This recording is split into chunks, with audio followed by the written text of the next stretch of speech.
অন্তরীকরণ চ্যাপ্টারের কুমিল্লা বোর্ড 2025-এর সৃজনশীল প্রশ্ন এখন আমরা সলভ করব। এই প্রশ্নে দুইটা দৃশ্যকল্প দেওয়া আছে। দৃশ্যকল্প 1-এ y সমান cos 2 sin inverse x দেওয়া আছে এবং দৃশ্যকল্প 2-এ যে দৃশ্যকল্পটা দেওয়া আছে এটা হচ্ছে সংযুক্ত কোণের ত্রিকোণমিতিক অনুপাতের প্রশ্ন। এটা আমরা ওই অধ্যায়ে সলভ করব। তো আমরা এখানে শুধুমাত্র ক এবং খ নম্বর, যেটা অন্তরীকরণ চ্যাপ্টারের, আমরা এই অংশটুকু শুধু সলভ করব। তো এখন আমরা এখানে ক এবং খ নং প্রশ্ন, যেটা অন্তরীকরণ চ্যাপ্টারে, এটা সলভ করব। শুরুতে দেখো ক নং প্রশ্ন, limit x tends to 0 e to the power 2x minus 1 by x, এটা দেওয়া আছে। তো আমরা জানি যে লিমিটের যে অংশটা থাকে, আমি প্রশ্নটা উঠালাম না, এই x এর ভ্যালুটা এখানে বসাতে হয়। আমি যদি x এর ভ্যালুটা উপরে বসাই, e টু দি পাওয়ার উপরে হবে 0, আমি এটা এমনি লিখতেছি বোঝার জন্য, মাইনাস 1, আর নিচে x এর জায়গায় বসালে এটাও 0 হয়। তাহলে উপরে থাকে e টু দি পাওয়ার 0 মানে 1 মাইনাস 1, নিচে 0, অর্থাৎ 0/0। 0/0 আমরা জানি এটা একটা অনির্ণেয় আকার।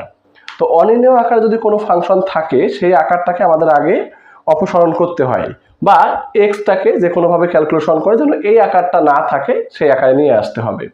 তো আমরা এজন্য যে কাজটা করব, এখানে শুরুতে দেখো e to the power x এর আমরা একটা ধারা জানি, e to the power x সমান 1 plus x plus x square by 2 factorial x cube by 3 factorial plus dot dot dot. তো আমরা এই ধারা সূত্রটা এখানে ইউজ করব। শুরুতে একটু দেখো, আমি লিমিট লিখলাম x tends to 0 e to the power x, এই যে 2x-টাকে এখানে x চিন্তা করো, e to the power x এর ধারা আমরা যদি ইউজ করি 1 প্লাস x বলতে 2x plus x square by 2 factorial plus x cube by 3 factorial plus dot dot dot, আর শেষে আছে -1, আমি -1টা লিখলাম। এবার দেখো নিচের অংশে কি আছে, নিচের অংশে আছে x। এখন তোমরা একটু দেখো, লিমিট x টেন্ডস টু 0, এই +1 -1 তো কাটাই যাচ্ছে, তো বাকি যে পদগুলা, যে মানগুলা থাকে বা পদগুলা আছে, প্রত্যেকটাতেই কিন্তু x আছে। দেখো এখানে আছে একটা x, এখানে x স্কোয়ার করলে দুইটা x স্কোয়ার, অর্থাৎ এখানে আছে x কিউব। তাহলে প্রত্যেকটাতে x এর পদগুলা বাড়তেছিল, x এর ঘাতগুলা বাড়তেছিল। তো আমরা প্রত্যেকটা থেকে একটা x কমন নিয়ে নিই। আমি যদি একটা x কমন নেই, x কমন নিব, x কমন নেই, তাহলে এখানে থাকে হচ্ছে 2 প্লাস এখানে আছে 4x স্কোয়ার, তো 4 আর নিচে 2 ফ্যাক্টোরিয়াল থাকুক, x স্কোয়ার ছিল, আমি একটা x তো কমন নিছি, তাহলে আর আছে এখানে একটা x প্লাস এখানে ছিল 8x কিউব, তো আমি x দেখো 8টা আগে লিখি বাই 3 ফ্যাক্টোরিয়াল, যেহেতু আমি x কিউব থেকে x কমন নিয়ে নিছি, তাহলে এখানেও আছে x square plus dot dot dot, আর নিচে দেখো নিচে আছে হচ্ছে ax, তো আমরা ax আর x কেটে দিলাম। এখন আমি যদি লিমিটের মানটা বসাই দেই, তাহলে আর অনির্ণয় আকার আসার চান্স নাই, কারণ নিচে কোনো x নাই। তাহলে আমরা এখন লিমিটের মানটা, x এর মানটা 0, আমি যখন যেখানে যেখানে x আছে সব জায়গায় বসাবো। বসালে আমরা এখানে তো আর x নাই, এখানে 2 পাবো।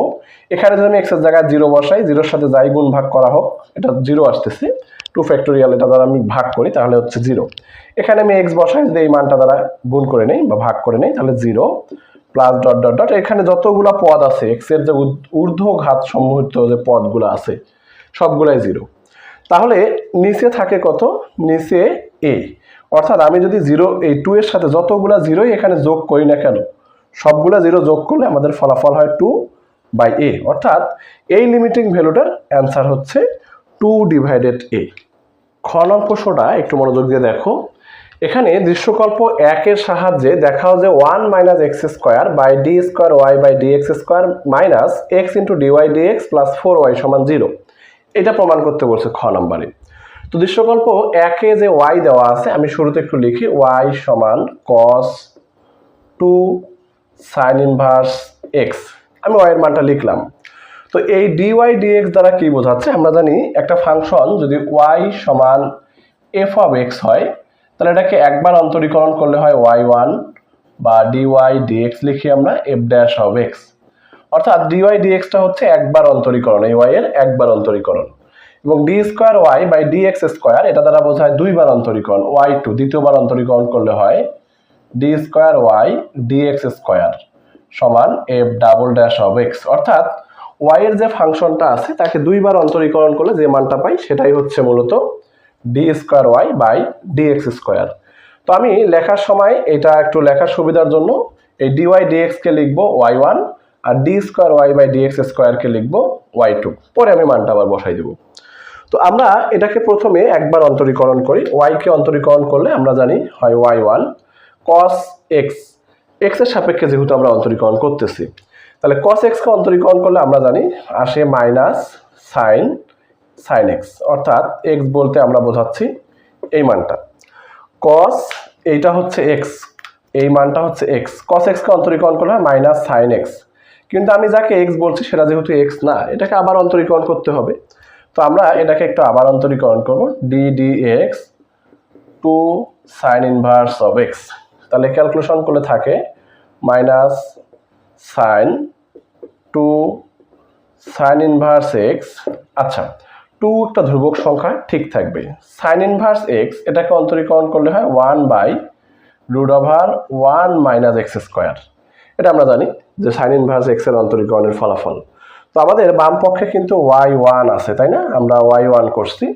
এই নিচে যে root over 1 minus x square আছে, এটাকে আমরা ক্যালকুলেশন করলেও এই দিকে এসে গুণ হয়, অর্থাৎ আমরা পরের লাইনটা পাবো এরকম, root over 1 minus x square into y1 সমান এই 2 গুণ করলে থাকে মাইনাস 2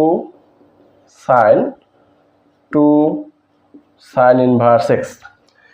এখন আমরা এই কাজটা করব, এই রুটটাকে অপসারণ করব, কারণ প্রমাণে কোথাও রুট নাই। রুটকে অপসারণের জন্য অবশ্যই উভয় পক্ষে বর্গ করা লাগবে। বর্গ করার ফলে কি থাকে আমি একটু একবারে এখানে দেখাই, বর্গ। তাহলে আমি যদি এখানে বর্গ করি এরকম আসবে। তো দেখো, বর্গ করলে এই রুটটা কাটা যাবে, থাকবে হচ্ছে 1 মাইনাস এক্স স্কোয়ার আর y1 স্কোয়ার সমান, এই স্কোয়ারটা মাইনাসের ওপর করলে প্লাস, 2 এর ওপর করলে 4, আর sine square 2 sin inverse x হবে, কারণ এই মানটা হচ্ছে সাইনের কোণ। এই সাইন এটা হচ্ছে থিটা, থিটার উপর কখনো কোনো ঘাত বসে না, এজন্য আমরা এটাকে লিখতে পারি সাইন স্কোয়ার, যা আছে তাই।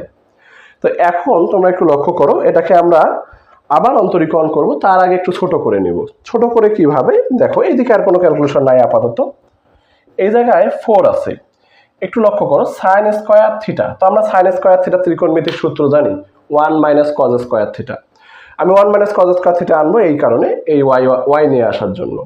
তাহলে সাইন স্কোয়ার থিটা সমান লেখা যায় 1 minus cos square theta, theta বলতে 2 সাইন ইনভার্স x। এবার একটু লক্ষ্য করো, 4 থাকবে, এটা 1। তো এখন দেখো মাইনাস, আমি বলছিলাম যে cos square theta sine square theta থাকা মানে এই পুরো মানটার উপর স্কোয়ার, তাই না? কজ স্কোয়ার থিটা সমান কস থিটা হোল স্কোয়ার লিখলো আমাদের কোনো সমস্যা নাই, অর্থাৎ এটা বোঝাচ্ছে কস 2 সাইন ইনভার্স এক্স এর উপর হোল স্কোয়ার। তো আমরা যেহেতু মান জানি, দেখো তো একটু, কস 2 সাইন ইনভার্স এক্স এটার মান জানি ওয়াই, তাহলে দেখো তো আমি যদি স্কোয়ারটাকে হোল স্কোয়ার চিন্তা করি, তাহলে কস 2 সাইন ইনভার্স এক্স এটার মান আমরা জানি ওয়াই, তার উপর স্কোয়ার, আমাদের থাকে 4 1 মাইনাস ওয়াই স্কোয়ার। তাহলে আমরা একটু গুণ করে দেই, সবাইকে 4 দ্বারা গুণ করি, 4 তার একে 4 মাইনাস 4y স্কোয়ার, আর বাম পক্ষে যা আছে তাই লিখবো, বাম পক্ষের মানটা 1 minus x square y1 square.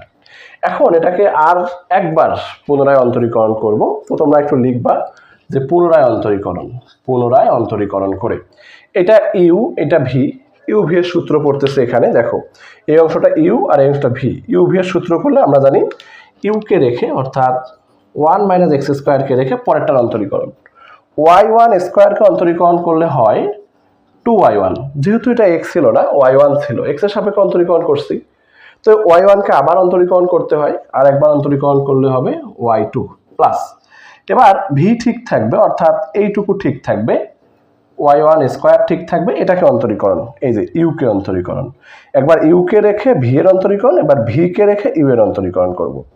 তাহলে এখানে অন্তরীকরণ করলে 1কে করলে হবে 0 মাইনাস এক্স স্কোয়ারকে করলে হবে 2x ইকুয়াল, ডান পক্ষে কি আছে 4কে করলে তো ধ্রুবক 0 মাইনাস ওয়াই স্কোয়ার, এটাকে অন্তরীকরণ মাইনাস 4 আছে, ওয়াই স্কোয়ারকে করলে হবে 2y, আর 4 দুগুণে চলে এসে হবে 8y। যেহেতু আমি x এর সাপেক্ষে অন্তরীকরণ করতেছি এবং এটা x না, এটা y, তাহলে y কে আবার অন্তরীকরণ করতে হয়, y কে পুনরায় অন্তরীকরণ করলে হয় y1। এখন আমরা একটু ক্যালকুলেশন করব, এদিকে দেখো ক্যালকুলেশনটা, বা 1 minus x square 2y1 y2 এটার সাথে গুণ করে দাও, গুণ করলে হবে -2x y1 স্কোয়ার। আমি যদি -8y y1 কে বামে নিয়ে আসি তাহলে হবে +8y y1 সমান 0। তো দেখো প্রত্যেকটা পদেই কিন্তু 2y1 আছে, দেখো তো এখানে 2y1 আছে, এখানে 2y1 আছে, এখানে 8 কে ভাঙালে আমরা 2 আর এখানে পাবো y1।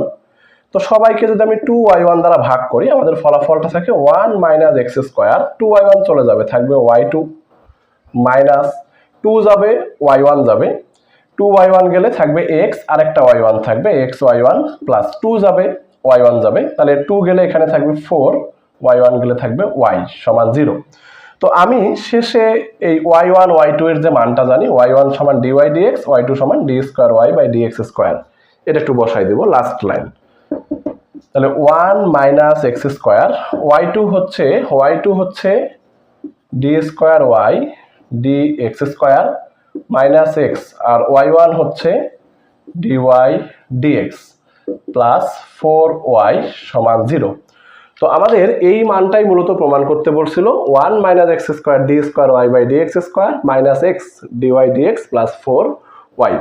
তো খ নং প্রশ্নটাও আশা করি সবাই বুঝতে পারছো, এবং গ নং প্রশ্নটা যেহেতু আমি আগেই বলছি এই চ্যাপ্টারের না, সংযুক্ত কোণের ত্রিকোণমিতিক অনুপাত এই অধ্যায়ে, তো সেখান থেকে আমরা সলভ করবো ইনশাল্লাহ।